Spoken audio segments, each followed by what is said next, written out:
ধরুন বাংলাদেশ ম্যাচটি হারেনি, সিলেট টেস্টে জিতে জিম্বাবুয়ের বিপক্ষে 1-0 ব্যবধানে এগিয়ে গেছেন।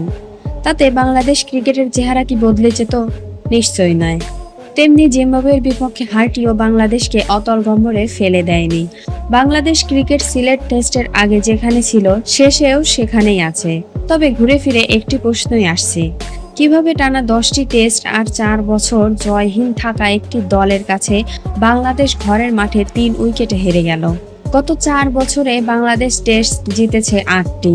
এর মধ্যে নিউজিল্যান্ডের মতো দলকে হোম ও এওয়েতে দুবার হারিয়েছে বাংলাদেশ। কোন কারণে ধুঁকতে থাকা জিম্বাবুয়ের কাছে হেরে গেল নাজমুল হোসেনের দল? এ প্রশ্নের উত্তরে বাংলাদেশ দলের ক্রিকেটারদের পারফরমেন্স বিশ্লেষণ করলেই পাওয়া যাবে তা।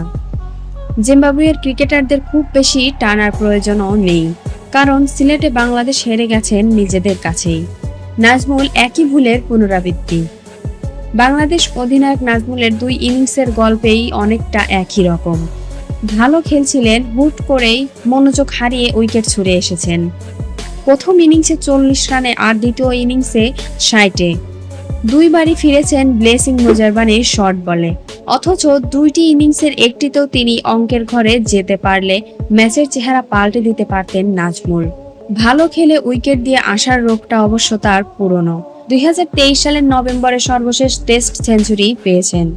এরপর খেলা 19 ইনিংসের মধ্যে 10 বারই 20 বা এর চেয়ে বেশি রান করেছেন। অথচ 50 মাত্র 2টিতে, সর্বোচ্চ 82। মমিনুলও পারতেন সিলেট টেস্টের ফল পাল্টে দিতে। প্রথম ইনিংসের কথাই ধরুন, 0 রানে জীবন পেলেন। এরপর অল্পের জন্য রক্ষা পেয়েছেন বেশ কয়েকবার।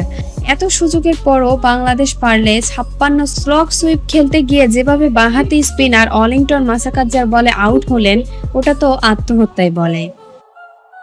মমিনুল দ্বিতীয় ইনিংসে আটকা পড়েন ভিক্টর নিউচির অফ স্ট্যাম্পের বাইরের পাতা ফাঁদে, যখন তার রান 47।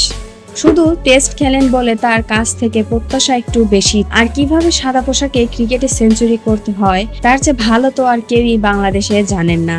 দেশের হয়ে সর্বোচ্চ 13টি সেঞ্চুরি জেতার, কিন্তু সেটা সিলেটে পারলেন কই? এখন সবার প্রশ্ন, মুশফিক কোথায়? মুশফিক তো আছেন, তবে তার মতো নেই। 50 নেই টানা 12 ইনিংসে।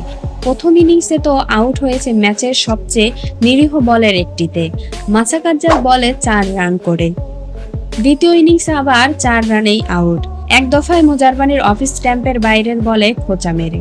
টেস্টে বাংলাদেশের মিডল অর্ডারকে বছরের পর বছর ধরে টানার অভিজ্ঞতা আছে মুশফিকের, কিন্তু সে অভিজ্ঞতার ছাপ সিলেটে পাওয়া যায়নি। এখন কথা, ওপেনিং যেন থেকেও নেই। ওপেনারদের কাজটা কঠিনই। নতুন বলটাকে সামলানো একটু মুশকিলই। তবে সাদমান ইসলাম ও মাহমুদুল হাসানের ব্যাটিং দেখে যতটা মনে হয় ততটাও হয়তো কঠিন নয়। উইকেটে দুজনকে যে অস্বস্তিতে দেখা গেছে তা দৃষ্টিকটুই। দুজনের খেলা মোট 4 ইনিংসের মধ্যে। মাহমুদুল সর্বোচ্চ 33 রান করেছেন দ্বিতীয় ইনিংসে, তাও 2 বার জীবন পেয়ে। উদ্ভাবনী জুটিতে প্রথম ইনিংসে উঠেছে 31, পরের ইনিংসে 13। 50 রানের জুটি পায়নি বাংলাদেশ। ভুলে ভরা যেন এই ইনিংস। 2 দল মিলিয়ে ম্যাচে হওয়া 4 ইনিংসের মধ্যে বাংলাদেশ ঠিক কোথায় হেরেছে? প্রথম ইনিংসটিকেই কাঠগড়ায় তুলতে হবে। সেই ইনিংসের 2 উইকেট 198 রান তোলা বাংলাদেশ পরের 93 রানে হারিয়েছে 4 উইকেটে। এই ইনিংসে বাংলাদেশ আরো 80 থেকে 100 রান যোগ করতে পারলে ম্যাচের ফল অন্যরকম হতে পারত। চতুর্থ ইনিংসে বড় হতে পারত জিম্বাবুয়ের লক্ষ্য।